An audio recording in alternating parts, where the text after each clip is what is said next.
Kamusta naman kamo mga kabyanan? Sa liwat nagabalik imong kita kag salamat nga nagapadayon makamo sa pag-upod sa aton labi na gid sa mga kauturan sa Ginoo. Salamat nga nagapadayon kamo kag gina-share niyo man sa inyong mga pinalangga sa kabuhi labaw sa tanan sa mga hindi pa nakakilala kay Kristo nga ila personal manuluwas kay muining aton yang obligasyon, no? Itagaan kita sang Ginoo sini nga ministry nga malambot naton ang mga katawhan nga wala pa kay Kristo Hesus, kay wala man tayo nagapati nga ang Ginoo may pinilian kundi nga ang tanan may kahigayunan gid nga makabati sang mayang balita agod nga makakilala sila kay Kristo. So grabe nga obligasyon na sa aton, no? Nga hindi lang tuloy nga makahambal lang ta kundi nga dala na dira nga atong kabuhi kay kung hindi man makita sa mga katawhan sa kalibutan ng atong kabuhi nga ginakabuhi ta si Kristo, medyo hindi man sila guro naton madala, no, sa tiilan sang Ginoo. Gani ang obligasyon sa pagkilala kay Kristo nga aton personal manuluwas kag sa pag-claim nga kita tumuloo, hindi man na makabig nga lahog-lahog lang. That's why nga diri sinaton-an naton sa pagpadayon naton nga ang goal sang Ginoo sa aton kabuhi amo nga maggawi sa iya. Sa bagay nga makita mo ang pulong nga walk mga 8 times diri sa book of Ephesians. Kag maturan naton ina después kon ano ining mga gawi nga dapat tun-an. Pero ti ginhambal gid ni Pablo diri sa Colossians chapter 2 verse 6 and 7, as you have therefore received Christ Jesus the Lord, so walk ye in him. So pamangkot nga anong himuon ko karon nga nabaton ko na si Kristo nga kon personal nga manluluwas. So aring sabat ni Apostol Pablo, kung nabaton mo si Kristo nga imo manluluwas, magkabuhi ka o kung magawi ka sa iya. Ang putong balon sina nga ang aton lifestyle dapat mag-change. Ti sa bagay na istorya naman nato na sa nagligad nga broadcast nga hindi mo man mapilit ang imong kaugalingon nga magtinguha, no? Hindi kita makatinguha nga magkabuhi bilang Kristohanon kay wala kita sang kapasidad nga igakabuhi ang Christian life. Kinahanglan naton ang gahom sang Ginoo. Kinahanglan naton si Kristo ang balaan nga espiritu nga amo ang magprodukto sang mga maayong nga bagay sa atong kabuhi kasubong sa ginambal ni Pablo sa mga taga-Galatians, ang mga bunga sang espiritu. Love, joy, peace, long-suffering, meekness, patience, meekness, kag tanan ina ano nga ginhambal dira nga amo na ang makita sa kabuhi ta. So hindi mo man iya maprodukto sa imo kag sa akon kaugalingon lang nga kusog. Nagakinahanglan na iya sang total submission to God and walking with Him every day. Pero ti amo na ang goal sang Ginoo sa kabuhi ta, no? Amo na nga ang diskusyon ni Pablo diri sa Ephesians, hindi mo lang nahanungod sining isyu sang mga pinili. Kasi bagay gin-clarify na ni Apostle Paul nga ang mga pinili sang Ginoo ang ara kay Kristo. Ara kay Kristo Hesus. Sa bagay nga amo nang gintun anaton nga sa wala pa ya matuga ining kalibutan, amo na ang plano sang Ginoo. Ang plano niya nga ang ara kay Kristo Hesus chosen in him. Amo na ang iya nga mga katawhan nga pagagamiton niya. Kag amo inang mga katawhan nga gina-expect ya, nga gina-predestinarya nga ang iyang gusto nga magawi sang balaan nga kabuhi, no? To walk in Christ kag hindi mangin salawayon, kundi mangin ihemplo kag hindi lamang ina kundi nga magkumpurmigid sa kabuhi ni Kristo Hesus. Gani kita nga mga tumulo dapat mahangpan nato na. That's why kinahanglan nga magtipon kita kag magtuon kag magtubo kay isa pa ang pag-alagad sa Ginoo hindi niya buluhaton sang kabataan. Di sa bagay nga sa aton gobyerno kung paabrahon ta kabataan akusar pa ta sang child labor. Di bisan sa Christianity amo man na nga even though nga may mga kabataan kita subong nga masupog nga himo sa ila buluhaton ti mga children outreach pero ti obligasyon ina sang mga hamtong sa Ginoo. Ano lang karon kung halin sa pastor hasta sa mga leaders ta hindi sila grown up kay Christ, no? So hindi ta madala ang trabaho sang buluhaton sang Ginoo sa aton lang og alikon nga kusog. So amo na ang challenge diri sa aton, no? The word walk is found 8 times in the book of Ephesians and we're gonna study that sa aton nga pagbalik. Okay, so karon natutunan naman ang mga reminder ni Apostol Pablo kay ginaliwat-liwat yan among ang ginaremind niya mga tumuloo na hanungod sa nagligad nila. So padayon kita sa verse 11 sang chapter 2 Siling ni Pablo diri, wherefore remember that ye being in time past Gentiles in the flesh, who are called uncircumcision by that which is called the circumcision in the flesh made by hands. So ang nabali Pablo diri nga panumdumonta ang mga nagligad. Amo nga taho mo sa pasulat ni Apostol Pablo, kay bisan nagatudlo siya sang mga himuon sa mga Kristohanon, no? Dispues, pero ginaremind niya kitaya sang aton past, kasubong sang kung paano tanang ko na aton kaluwasan. Abong na naton anta sa Ephesians chapter 2, no? Na-remind niya ta that we were dead in our sins, but God has made us alive in Christ. Bangod sa iya bugay, kaluoy, kagugma, nga ginhatag niya si Kristo Jesus nga paagi sa iya kung tuuhan naton siya, maangkon naton ang natawag naton nga kaluwasan kag pagpag-o. Pero panumdumo naton nga sa nagligad sila ni Pablo kasubong kita sa mga hintel, no? Sila dire, number 1, remember that we were once heathen in the flesh, mga Gentile or mga pagans without pure doctrine, under the influence of the corrupt nature, called uncircumcised by the Jews, and have no right or title to any blessings of God. Tiyan mo na sa una sa hindi pa kita Kristohanon regardless, bisan tuod nga may mga alam kita, may mga achievement, may dagko nga mga business, kag arak man kita sa reliyon nga nakabig ta nga dagko mga reliyon, kag ano pa da nga mga na-acquire ta sa aton life. Pero sila ni Pablo sa relasyon naton sa Diyos gina-consider kita yang without pure doctrine, under the influence of corrupt nature. Ginatawag kita sa mga Hudiyo, ang mga hintil nga uncircumcised, kag wala sang diretso, kung wala sang titulo nga makaangkon sang blessing siya rin sa Ginoo. Panumdumunta na. So we are privileged that when we are in Christ, naangkon ta ang madamo nga mga spiritual blessings. Ikadua, no, there is Ephesians chapter 2 verse 12, that at that time you were without Christ, being aliens from the commonwealth of Israel, and strangers from the covenants of promise, having no hope and without God in the world. Tiyan mo ng sitwasyon ta sang una, no? That time in the past, we do not have Christ. Dito, magid na, maybe we have religion, no? But no Christ. No knowledge of the Messiah. We are alienated from the citizenship and blessings of Israel, stranger to the promise of God, no hope and without God. How sad and horrible is that. We fall short of the glory of God. We are separated from Him and hell-bound. Amo na mga reality actually, nga dapat ipasalamatan tagid ang Ginoo nga ginlambot niya kita paagi sa pagpadala sa iya bugtong anak.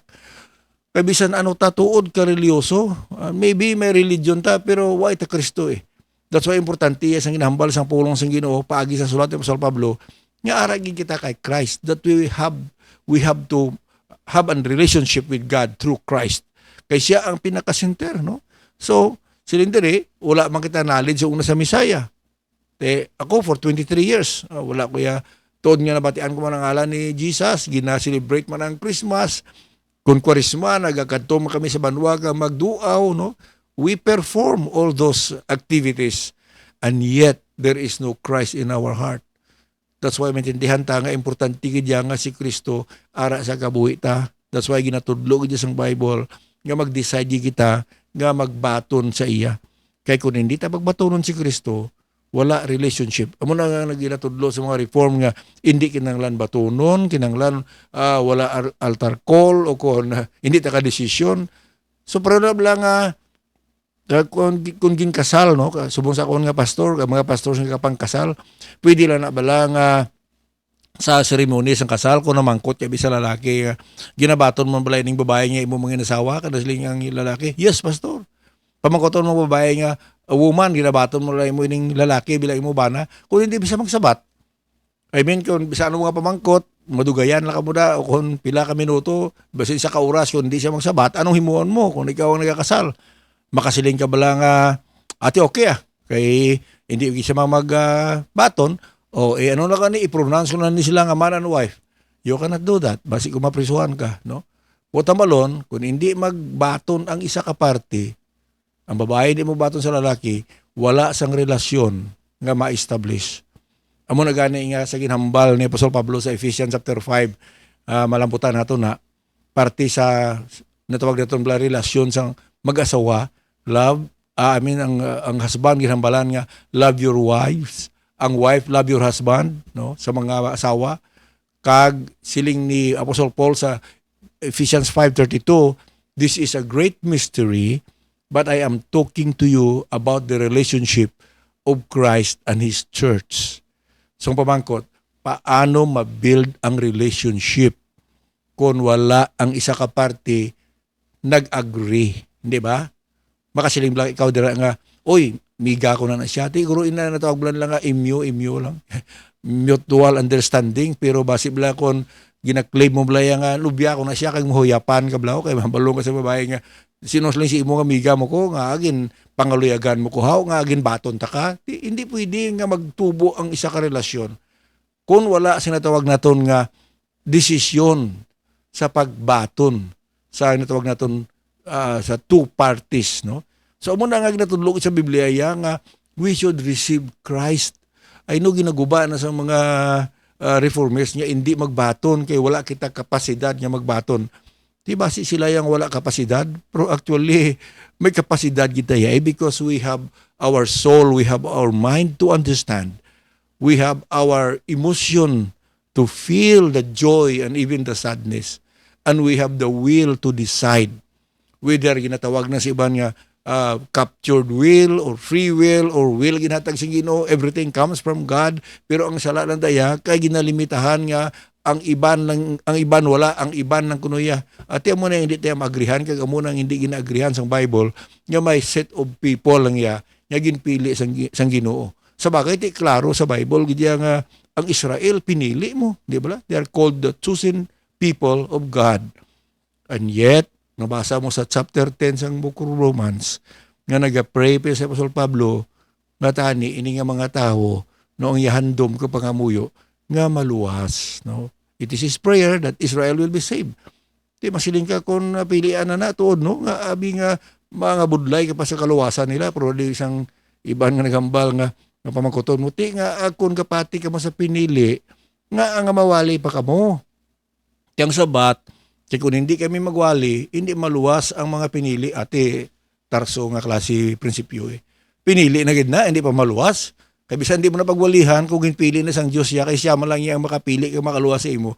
Hindi na kinanglan ang aton bahin da. I mean, masagad tayo pakabudlay, wali, kag ugtas sang explain sang Word of God, kag magdinabatihay, nya kung wala malang galit tayo sang part, sa tawag naton nga pagbaton sa kaluwasan sa Ginoo. Tiway naman ta part nga magwali eh. Ano biyang bahin ko yung balon ta kaya nga hinulsulan, may mga sala, kag magbaton ka sa Ginoo mo manuluwas, ti abi kung hindi kaya pinili, ti urat pulos ini sagata usik laway, no? Pero ang relationship importante gid kasi ni Pablo sang una, wala kamo relasyon, wala kamo Ginoo, kag separado kamo sa iya.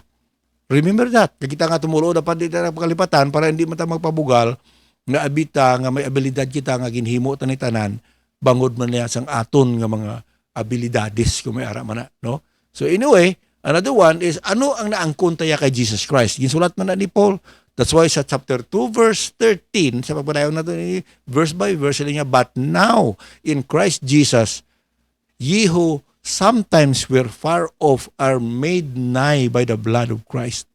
So ginremind niya na Pablo diri, kaginhambalan niya kita nga ang mga tumuloo nga sang una wala kita kang tanan kay Kristo Jesus. Pero subong, no? Kamo nga malayo sa iya, is talking about the Gentile, are made near to God through the blood of the Lord Jesus Christ. So we are made nigh or near to God by the blood of Christ. Ang iya kamatayon sa cross nagpahilapit sa aton sa Dios. He reconciled us back to God. Siya hindi ang aton simbahan, hindi ang aton reliyon, si Jesus Christ. Colossians 1:14 sa aton nga another verse, no? In whom we have redemption through His blood, even the forgiveness of sins. So si Pablo naghambal sa taga Colossians nga sa kay Kristo Jesus na ang kunta ang pagkatubos, no? Paagi sa iya dugo. It is by the blood of Christ nga naangkon naton ang redemption, and not only redemption but also ang forgiveness sa aton mga sala. Kay siling diri sa verse 14 sang chapter 2, no? Diri kita gyapon sa Ephesians chapter 2, for He is our peace, who hath made both one and had broken down the middle wall of partition between us. So ini naman nga verse gambal nga may ara kita kalinong sa Dios. Si Jesus Christ ang aton nga peace offering to reconcile us to God. Ang Biblia nag-declare actually nga kita mga natawag naton kaaway sang Dios. There is an enmity between God and us. Pero bangod sa ginhimo ni Christ, napasag-uli kita sa Dios. That's why may ara kita peace with God. Kasi He has broken down the middle wall between us and God. Ano ang nagapatunga between us and God? Ang aton mga sala. Silin Isaiah, your sins had separated you from the Lord, from God Himself.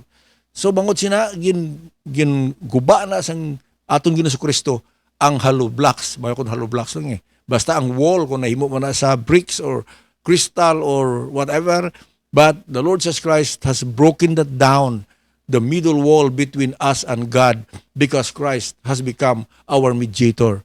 Amo nang ginhimo ni Kristo sa aton. Kay silindra sa Isaiah 59 verse 2, but your iniquities have separated between you and your God, and your sins have hid His face from you that He will not hear. Kaya mo na, bisa ano nga pangamuyo sa mga Diyos-Diyosan dira. Hindi gani mamati ang Ginoo sa aton bukod sa aton sala. Kaya mo na iban kakadto kung kasino dira nga pamaagi, no? Hasta sa iloy sang Dios, sa mga apostoles, sa mga pastor, may ra claim nga diri ka mo sa akon kay ako ang magperma sa inyo dira nga entrance certificate, whatever it is. Pero hindi kita makapalapit sa Dios because sinasang middle wall between us. Ang aton mga sala, amo na ang nagasiparar sa aton sa Dios nga hindi siya mamati sa aton nga ginahambal. Having abolished, silindri, ang hinimo pagin ni Kristo, He abolished in His flesh the enmity, even the law of commandments contained in ordinances, for to make Himself of twain one new man, so making peace. So gin-abolish ni Lord Jesus Christ, inang natawag kaaway yun between us and God. And even ang mga commandments nga hindi ta matuman, nga ginapatuman sa aton, nga nangin wall man nina. Actually, abi nyo, ang ating commandments, hapos na natumanon. Kasabong may maghambal sa Ginoo nga, do not covet. No? Siyempre, bisan anhon mo, ang tao may arag idya covetousness. Hindi lang na, do not slander your neighbor. Do not talk bad against your neighbor. Hindi ka magmaritis, no? Kaya labaw sa tanan, ang ginahambal sa Ginoo dira nga dapat unahon siya, hindi maghimo sa mga tinigban sa iya. O, latawab lang ting commandments kung napati mo na kung wala, kaya wala sa ang bisa sa aton nga nakatuman sila. So it became a wall. Nga hindi ta kapalapit sa Dios. Kadamo kita sa mga walls nga we ourselves are building. Ang aton disobedience patunga sa aton so that God will not hear us. But Christ, He died, and silindri sa verse 16, and that He might reconcile both unto God in one body by the cross, having slain the enmity thereby. So He abolished the enmity between us and God. Sino naghimo sina? Si Kristo Jesus. Amo na nga, hindi lang basta-basta makapalangit ang tao ya. Usually bala may ara bala nga pangunahon na ta, no? Kisa nagaparumdum ko na kung may ara bala nga namatay, hindi ka makasiguro kung hindi siya nagkakilala sa Ginoo, maybe religyoso. Pero usually, bisan sa Facebook, pagkita mo nga, happy birthday in heaven. Di ang pamangkot, ato kito ay hansa sa kalangitan. Nagkahimo ay hansa sang desisyon, nga batunon si Kristo nga manuluwas. Huwag matagasiling nga mag-intrasa sa kung ano nga reliyon, kundi nga nakabalik bala siya sa Diyos, naka-reconcile bala siya sa Ginoo, na dula bala inang wall nga nagapatunga sa iya kag sa Dios, kay hindi man nimo malumpat inang wall ka magkadto kato sa Ginoo. You have to pass through Christ. Amo na sila ni Kristo Jesus, I am the way, the truth, and the life. Ang aton tanang nga ginahimo, whatever we have accomplished in life, ang aton religion nga ginapakaali ta, ang mga gina-idolize ta mga tao that we thought that they will help us to come to God. Hasta nga nagalaom kita nga dalon ta ni Mary sa Ginoo, ni Paul, ni Peter, kag sino dira. No one can abolish the enmity between us and God except Christ. Kay dira sa Romans 5:10, for if when we were we were enemies, we were reconciled to God by the death of His Son. Much more being reconciled, we shall be saved by His life. So klaro ang teaching ni Apostol Pablo nga na-focus tanan kay Kristo Jesus. Amo na ako magtuon kaya sang pulong sang Ginoo, sometimes siguro mag-question ka nga nakasentro tanan kay Jesus Christ. Well, bangod nga siya ang bugtong anak sang Dios nga nagtuman sang demand sang amay nga mangin kabayaran sang aton mga sala. Kag mangin breeds o kon pala agyan halin sa aton pakadto sa Dios. Ang nagapatunga mediator between God and man. Wala ginhambal sa Biblia ang mga mediatrix o kung ano pa dira iban, mga baikar, ang mga nagbulos kay Kristo. It's not being mentioned in the Bible. Ginhimo na sa mga tao yung doktrina, kag amo nang makadeceive sa aton thinking nga kon religyoso ta, kag kon dabo ginhatag ta sa simbahan, maayo ta sa mga alagad sang Dios, sinatawag naton pastor, pare, ministro, ano dra, nga basi palang pasudlon ta sang Ginoo sa iya kalangitan. But imagine, there is a wall of enmity between us and God that only Christ, silindri, when we were yet enemies, we were reconciled to God by the death of His Son. See?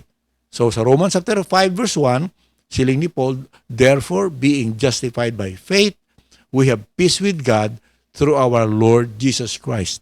So bangod sa pagtuon naton kay Kristo Jesus, we were justified. Yan pagkamatarong ta sang Ginoo, gindeclare kita nga righteous, bangod sa kay Kristo Jesus, sa aton pagtuo sa iya, nakaangkon kita sining natawag naton kalinong, peace with God, nadula ang kaawayon.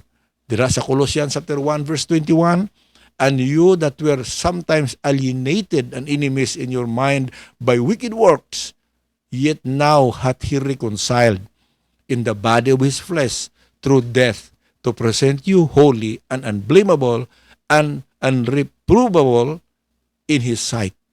So sino naghimo sina nga mangin kaaya-aya kita sa tubangan sang Dios, nga mabaton niya kita, nga ma-accept niya kita sa iya kalangitan, nga ma-justify kita? Paul says that it's only through the Lord Jesus Christ.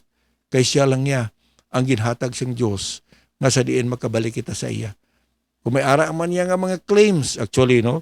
Kung may ara pagid nga mga claims siya nga makasulod kay ito, nga may access kaya dito sa amay, medyo daw ilan na iya nga self, yang natawag naton kinaugalingon nga pag-claim. Diri sa ikalima, naghambal diri nga, He gave us access to the Father. Si Lord Jesus Christ, na balang makadiritso kita sa iya, hindi na kita mag-agi kung kay sino dira. No, dira sa Ephesians chapter 2 verse 17 to 18, and came and preached peace to you which were afar off, Lini Pablo, and to them that were near, for through Him we both have access by one Spirit unto the Father. Paano ka makasulod sa ginharian sang Dios, kag makapalapit sa trono sang Ginoo, kag makapangamuyo sa iya? Kon may ara ang natawag naton separation between us and God, tuon magkahambal kita kag makapangamuyo, pero the question is, pamatian bala ina sang Ginoo? But siling ni Pablo diha, nga paagi kay Kristo Jesus, nakaangkon kita sang access. By whom also, dara sa Romans 5:2, by whom also we have access by faith into this grace wherein we stand and rejoice in the hope of the glory of God. Access. Kasubong bala nga kon sa atong mga presidente bla, no? Ti subong kay atong president present si Bongbong Marcos. Hindi ka to basta-basta kakadto sa Malacañang kay masulod ka lang to kung magdiretso to sa iyang opisina. Nya wala ka makilala. You cannot do that. Siguro sa dra ka lang sa gate hindi ka nakasulod, no? Grabe guro nga busikaray sang imo dala kung ano na inadala mo, anong himuon mo. Kag hindi ka git pagtugtan. Unless kung may appointment ka kag kilala ka. Pero karon sumulod ang iya bata be, no? May ara bala nga gwardiya nga magpugong sa iya. So ang access niya sang kabataan sang presidente, diretso dito iya sa iya opisina, sa trono. The same thing with us. Actually, we have access bangod sa kay Kristo Jesus. That's why silindra sa Hebrews 4:16, let us therefore come boldly unto the throne of grace that we may obtain mercy and find grace to help in time of need. Amo na nga sa tinion nga kinanglanon kita sa papangamuyo, hindi na ta mag-agi kung kasino darang nga santer mo. Hindi ka na mag-agi sa pastor mo kasi tawgon mo na. Because if you are a child of God, may access kaya sa trono sa Ginoo. Do you hear that? Naintindihan mo na? Basi way kinakabalo nga kung ikaw isa ka tumulo nga nagbaton kay Kristo bilang mo personal manluluwas, damo sa mga butang nga ginpangwa sang Ginoo, gikuha ang wall, gin-reconcile ta sa Ginoo, gitagaan niya ta access. See? Te, bot na balon, nga makadiritso taya sa trono sang bugay. Okay man nga nagapangamuyo ay kita to encourage one another. Masilibing nga, I'm praying for you. Pero ikaw gidya, personal, may ara kita ya diritso. Kaibi mo ya, siling siyang iban gani. Pastor Pete, ikaw lang pangamuyo, kayo daw malapit kaya sa Diyos ya mo. Do you mean nga bangod pastor ko ya, mas malapit ko sa Ginoo sang sa imo? Ngati, okay, membro lang ko ya. That's wrong. Pareho kita nga anak sang Diyos. May biging butang ko sa Ginoo sa sininyo leadership, pero ang imo yung natawag yung privilege as a child. Hindi sila nga labaw ang pribiliyo sa mga pastors. Sala na iya nga pangunahuna nga masiling taya nga ang mga pastor lapit sa Dios. So anong pangamuyo nila patihon gid. That's why nga nga ikaw lang mapadala kay mo sa pangamuyo.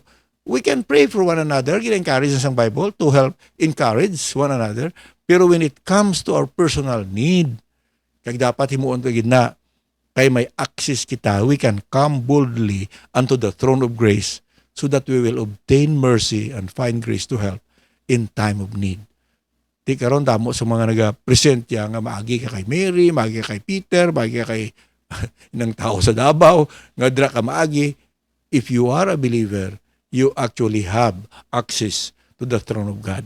So, silindere sa verse 19, now therefore, ye are no more strangers and foreigners, but fellow citizens with the saints and of the household of God. Ara na sa Ephesians chapter 2 verse 19 nga karon ang konklusyon ni Apostol Pablo, therefore hindi na kita estranghero o kun mga foreigner, no, sumalayhaw, kundi fellow citizens with the saints sa tanan nga tumuluo sa panimalay sang Dios. What a privilege nga naangkon naton ina. No more strangers and foreigners, fellow citizens with the saints, member of the household of God and of the family of God. Amo nang mga blessings siya maangkon naton because we are in Christ. I hope naintindihan mo na if you are a believer, I know may mga time actually nga daw naga-discourage man ta sa kabudlayan sa pagpangabuhi. Anyat yung panundungo naton ang gintugyan ni Apostol Pablo diri higin hambal sa mga taga Efesos nga dalaman ta na. Kaya kung isa ikaw katumulo, I know ining mga privilege ka mga blessings ginhatag man sang Ginoo. Imagine na, hindi na kita stranger, kundi mga fellow citizen, members of the family of God, if you have Christ in your life. Ang maganda na, mabalik makita Japon, sa ginampal ni Apostol Pablo, the most important thing is that you are in Christ. Amen? Ara bala ikaw kay Kristo? Naangkon bala ni mo siya bilang mo personal manluluwas?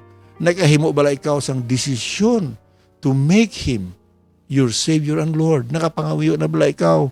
Loving Father, thank you so much. Sabisan isa ako ka sinner, but you loved me and you have mercy on me. And because of your grace, you sent your Son, Jesus Christ, to be my Savior and Lord. I repent of my sins and accept Him into my heart. I confess with my mouth and believe in my heart that Jesus Christ is Lord. Abyan ko himuon mo na nga pangamuyo. Kung imo na personal nga pangamuyo, ikaw ginay mga muyo halin sa imo tagipusoon. Nga kilalahon mo si Kristo, kag batunon mo gid siya. Hindi kayo magpati sa ibang hindi kayo maghibo desisyon. Because salvation is a gift to be received or to be rejected. So duwa lang kabutang mahimo mo. I-reject mo o batunon. So ara sa imo desisyon, abyan. Because I know, nakaintindi ka, napatag sa imo. Kag ang balaang Espiritu I know is working in your heart right now. Repent, believe, accept, receive Christ as your Savior. Kaya kung himuon mo na, the Father will welcome you into His family. to be a member of the household of God. Di karon ang imo obligasyon dapat tumano naman to grow in Christ. And that's why you need a fellowship, a church nga magbatiti sa imo, nga mabuligan ka, nga magtubo to be a strong Christian. Amen? Tubtub siliwat, pangabay ko ikaw sa pag-upod naman sa aton sa dason naton nga broadcast. Ini mo biyan, Pastor Pitabag, nagkapasalamat. God bless you.